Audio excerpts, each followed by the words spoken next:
katta kutib oldik. Mazam? Bilmaymiz, Qatta. Yangi sinib.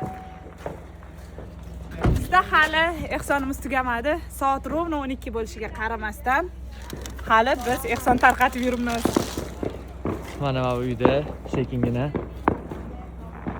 Bitta oilani ko'rgan kelganmiz. Juda ham yosh bolalari bor ekan.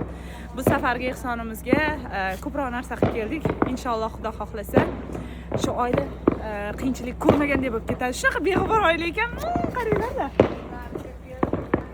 Bizlar va nihoyat oxirgi manzilimizga yetib keldik. Hech ham oxirgi manzilimiz emas. Hali 2 kishi bor. Planimiz to'lmagan. Agarda sizlarda ham shunaqa oilalarni biladigan bo'lsanglar, yana ikkita haqiqatdan ham miskin, nima desam, haqiqatdan ham shu narsaga nima desam, muhtoj insonlar bo'lsa juda ham yaxshi bo'lardi, chunki men buni davomiy qilmoqchiman.